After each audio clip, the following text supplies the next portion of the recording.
The wind outside carried the smell of rain and dying leaves, brushing against the windows of a house that had forgotten laughter. Emily folded Noah's pajamas on the couch, the TV murmuring news of faraway wars she tried not to imagine. The clock struck 9. Daniel's photo smiled from the mantel, a still image of faith and duty. Then Noah's voice broke the quiet. "Dad's here!" His tiny feet thundered down the hall. Emily's heart tripped. The front door, locked moments ago, groaned open on its own. A draft swept through, carrying the low hum of a tune she knew by heart. Daniel's humming, deep and steady.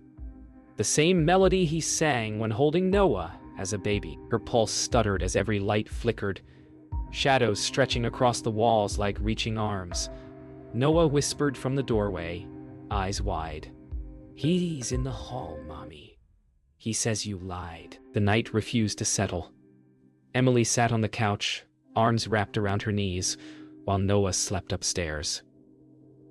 The TV, left on for comfort, began to glitch again, its quiet murmur turning into static that pulsed like a heartbeat. Then, under the white noise, a voice slipped through. She froze. The whisper came again, clearer, heavier. Why'd you lie?" Her skin prickled as the air thickened. She pressed mute, but the whisper didn't stop. It came from inside the room now, woven into the hum of the refrigerator, the tick of the clock, the rhythm of her own breath. She turned toward Daniel's framed photo on the mantel, the glass trembling as if something behind it wanted out. By morning, Emily tried to bury the fear in routine. She packed lunches, tied Noah's shoes, and convinced herself exhaustion was playing tricks.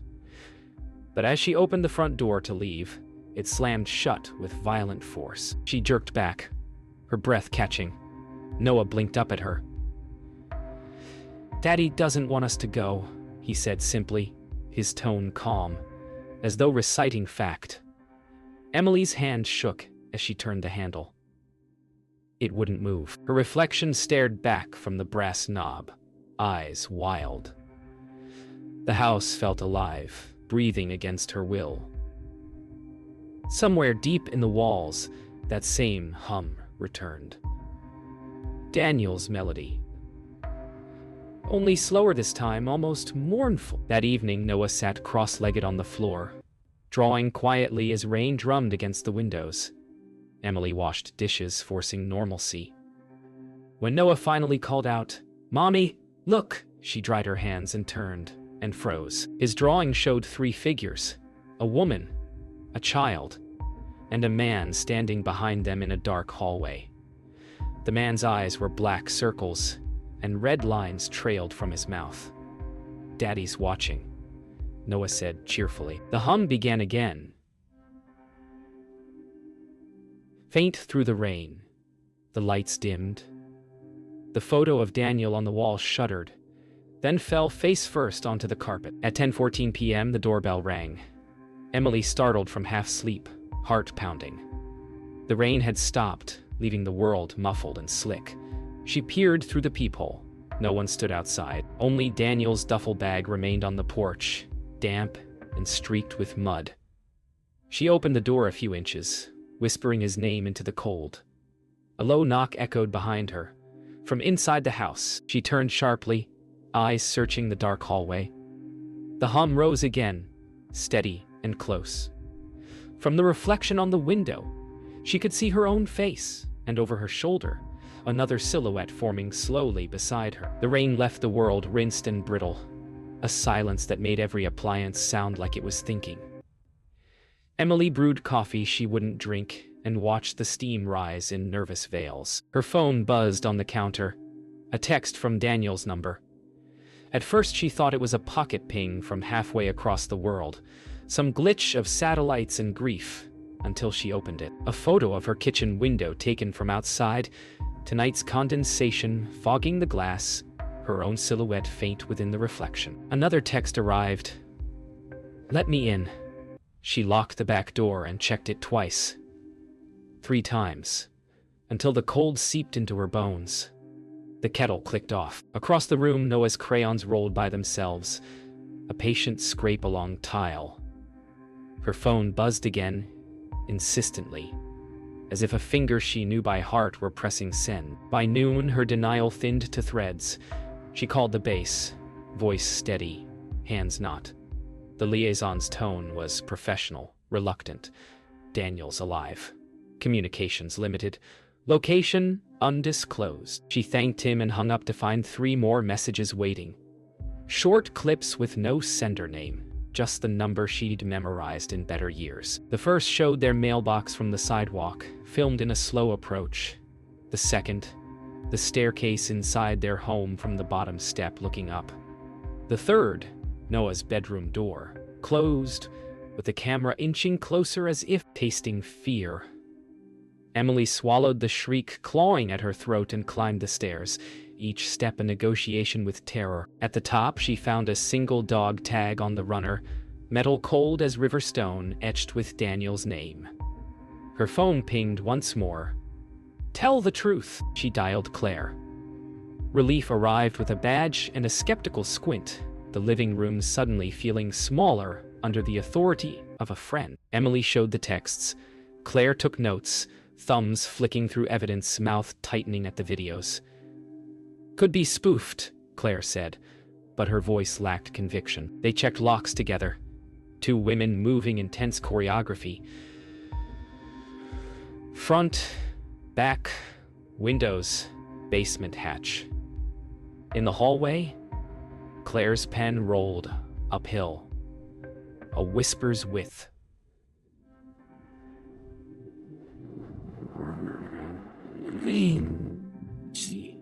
"Draft," Claire muttered, though the air was still.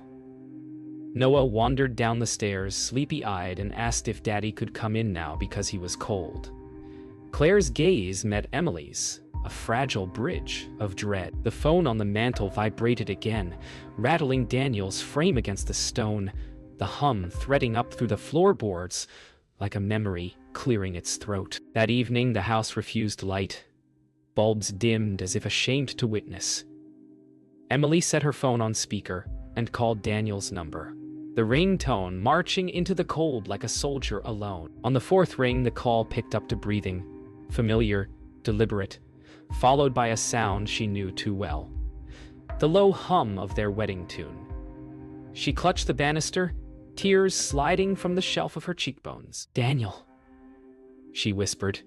The hum ceased. In the hallway mirror, her reflection doubled, a second Emily lagging a breath behind. Then a man's silhouette formed beside the delayed version. Broad shoulders, the suggestion of a uniform. Head turned not toward her, but toward the closed bedroom door down the hall. The call ended. A message appeared. A selfie taken in the mirror at her back. Only she had been standing there. Night returned like a verdict. Emily gathered Noah into her bed, the house clicking and settling as if bones remembered their old fractures. She typed a reply she had never dared. "I'm sorry." The cursor blinked like a metronome recording guilt. The answer arrived at once. For what? She felt the question crack something soft inside her chest. She began to write. About distances. About Michael's soft lies and her weaker ones. But the keys froze beneath her fingers, phone vibrating out of her grip, skittering to the edge of the mattress. The room cooled a few degrees. Noah rolled closer to her, breath warm, trusting.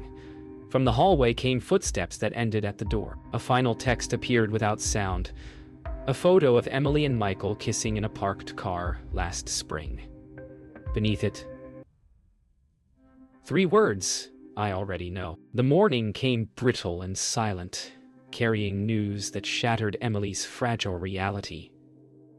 The military liaison called. Daniel's unit had been caught in an explosion. His body was unrecoverable. Emily sank into the kitchen floor, phone slipping from her fingers, the world tilting as if gravity itself mourned. Noah peeked around the corner, wide-eyed. sensing her collapse but unable to name the terror. That afternoon, the house breathed differently, doors groaning under invisible weight. The humming began again, not distant or mocking, but near, intimate, familiar. A shadow stretched across the hallway where no one had walked. Emily wanted to cry, scream, pray, yet she only whispered into empty air. "Daniel, please, come back." That night, Emily awoke to the faint sound of Noah shuffling across the hall. His small feet patted softly on the hardwood. She followed, heart hammering. Noah paused before the staircase, eyes distant. "Daddy says it's time," he whispered, voice calm, almost commanding. Emily froze, unsure whether to call out or retreat. The lights flickered, shadows bending like fabric caught in a breeze. Noah continued upstairs, muttering phrases she hadn't taught him. By the time she reached him, he was at his window, looking out at the empty street, as if expecting Daniel to descend from the night sky. Emily stood at the foot of the staircase, heart hammering. The lights flickered violently, and then he appeared. Daniel's figure materialized in the hallway, mud-streaked and uniformed, eyes storm gray, jaw tense. Not a projection, not a trick of light. He leaned against the wall, silent, his presence filling the house like an invisible tide. Emily could feel it pressing against her chest, cold yet familiar. Noah ran to him instinctively, arms outstretched. "Daddy!" Daniel's lips did not move, yet a whisper of his old tune carried through the air, the melody wrapping the room, calling, warning, forgiving, and condemning all at once. Claire Benton returned that evening, flashlight in hand, her expression sharpened with skepticism and concern. Emily explained everything, the texts, the videos, the apparition, but even Claire felt a tremor in her certainty when she saw the child point upward, speaking to someone invisible. Claire moved methodically through the house, checking locks, windows, nothing disturbed, except the lingering hum of Daniel's melody. When she glanced back at Emily, she saw her friend frozen, eyes wide, lips parted, as if the air itself had weight and intention.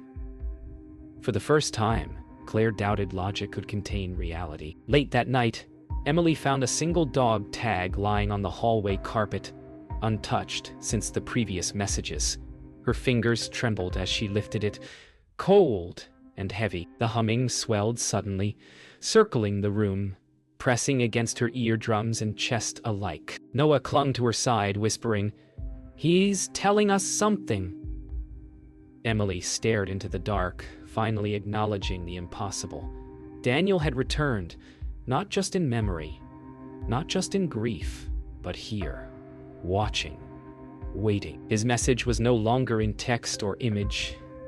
It had crossed the boundary of life and death to demand reckoning. The evening air was thick with electricity, rain lashing against the windows as if warning her. Michael Reed, neat and composed in his gray sweater and pressed khakis, leaned across the kitchen island. His voice was soft, almost soothing, but it carried the weight of manipulation. "Emily, we should just leave this town, start fresh, forget everything." Emily's fingers tightened around her mug, the porcelain sweating under her grip. Noah's distant whisper carried from upstairs, "He knows." Michael's eyes flicked to the staircase, and for a heartbeat, the hum returned. Daniel's old melody vibrating softly under the storm. Fear curdled with guilt in her chest, the walls themselves seeming to shrink. Lightning split the sky, and the house trembled as if anticipating the truth. Emily turned from Michael, voice shaking. "I need to tell him everything. The affair, the doubts, you." Her words faltered. The room froze. Michael's face drained, realization striking. The hum swelled to a nearly unbearable pitch, circling the walls, the air thickening. Shadows elongated, twisting toward the center of the room. Noah clutched her leg, whispering, "He's here. He knows." And then the lights flickered violently, plunging the room into strobing darkness. When they returned, Daniel's apparition was fully formed. Standing near the archway, silent, eyes storm gray, jaw tight, his presence commanding the room with gravity no earthly force could match. Emily's voice cracked, spilling every secret.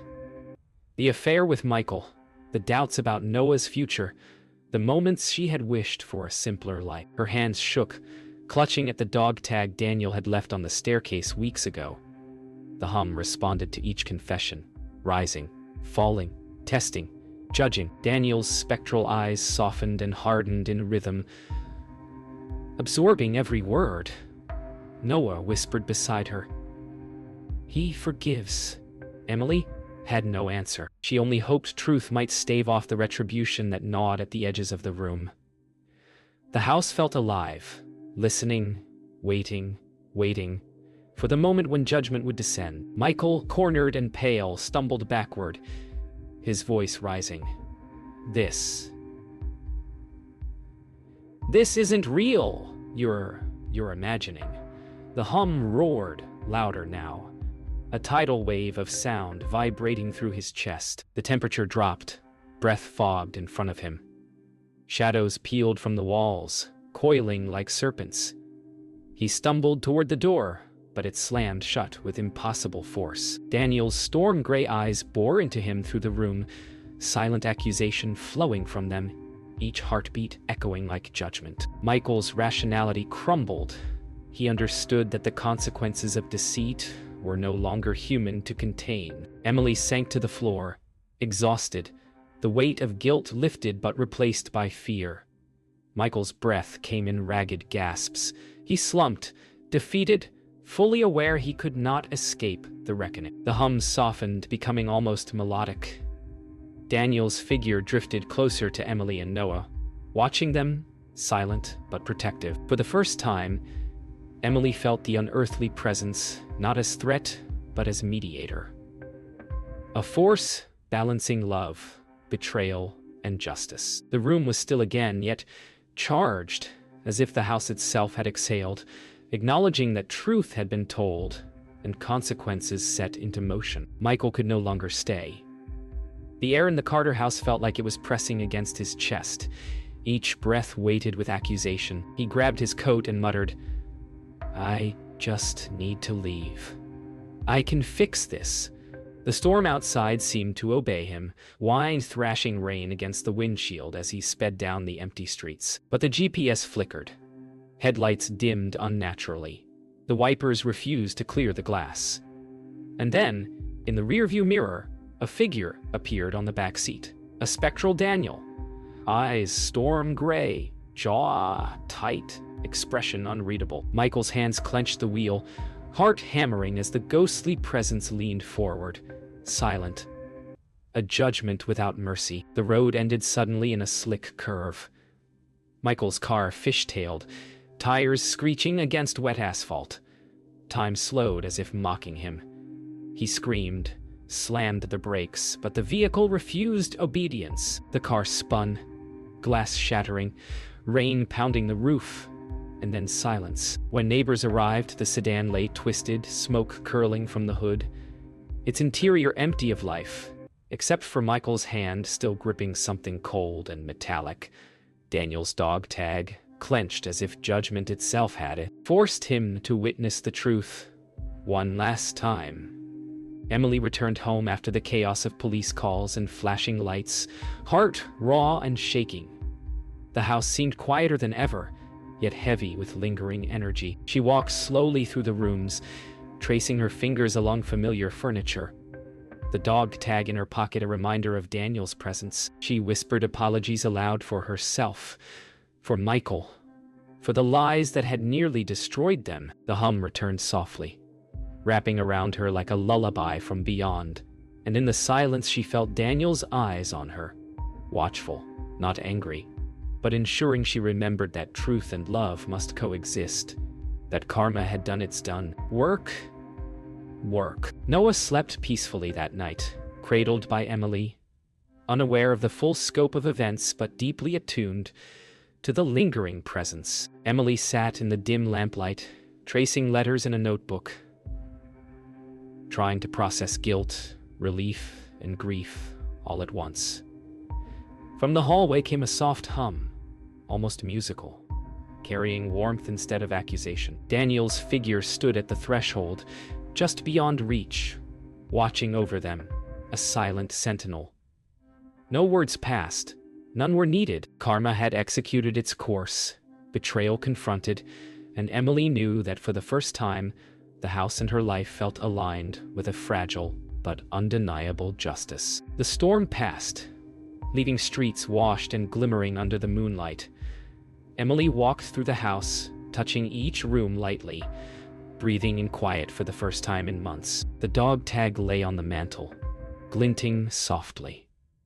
She whispered Noah's name.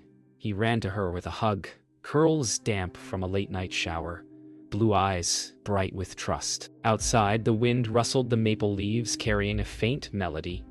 Daniel's hum, fading into memory, protective, final, and reconciled. The past, with its mistakes, grief, and betrayal, was not erased, but balance had returned. Karma had struck, lessons were learned, and life, fragile and enduring, moved forward. Morning light spilled softly across the living room, golden and forgiving. Emily sat on the couch, fingers wrapped around the dog tag, her chest heavy, yet unburdened in a strange, sacred way. She whispered aloud, "I understand now. I'll raise Noah with truth. I'll honor Daniel, even if he's gone." The hum returned, faint and melodic, no longer accusatory but soothing, wrapping around her like a protective shawl. Noah padded into the room, still sleepy-eyed, and climbed onto her lap. Emily felt a warmth flood her chest. Grief and guilt mingled with love and purpose. The house felt alive, not threatening, but present, watching, approving. She finally exhaled fully, knowing that acceptance had begun to undo the weight of past mistakes. Noah, ever perceptive, pointed to the window. "Mommy, Daddy says he's happy now," he murmured. Emily blinked at the words, realizing that her son had felt Daniel's presence all along, not as a threat, but as guidance. Noah's drawings now depicted bright rooms, light spilling through open windows, Daniel smiling, arms folded, protective. The house, once haunted and tense, hummed quietly, the air soft and balanced. Emily held Noah close, feeling the weight of redemption settle into her soul, understanding that Daniel's intervention had been both punishment and forgiveness. Days passed and the house settled into a rhythm of quiet peace. Emily cooked breakfast while Noah drew at the table, laughter bubbling through the air. Occasionally a faint hum drifted along the walls, almost imperceptible, a reminder that Daniel remained nearby, watching, guiding, ensuring balance. Emily no longer feared it. The house, once a vessel of dread, had transformed into a sanctuary of memory, truth, and protection. Every room seemed to breathe in harmony with life and love. She felt free, yet humbled, carrying the lessons of betrayal, guilt, and cosmic justice with her heart open wide. Night fell without incident for the first time in months.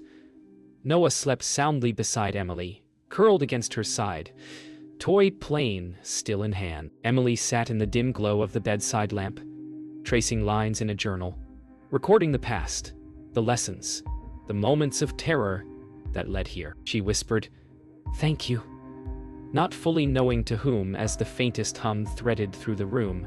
A warm breeze drifted in through the slightly open window, carrying the scent of rain-washed earth. Emily felt Daniel's presence, no longer threatening, simply protective. Redemption had arrived, not as erasure, but as balance restored. Emily rose the next morning with a newfound serenity. Breakfast, laughter, homework, small, ordinary moments, they all carried the weight and the blessing of survival and true. She no longer feared the unseen. She understood its purpose. Noah skipped down the hallway, curls bouncing, blue eyes alight with curiosity, calling for his mother. Emily smiled, green eyes shining with hope. The faint hum drifted behind her as she followed, carrying reassurance, love, and the lingering presence of Daniel, who had completed his work. Justice served, truth restored, and redemption granted. The sun rose over the quiet Virginia neighborhood, golden and forgiving. Emily moved through the living room with measured steps, the dog tag glinting softly on the mantel. Noah's laughter echoed from the kitchen as he poured cereal, curls bouncing, blue eyes bright with mischief.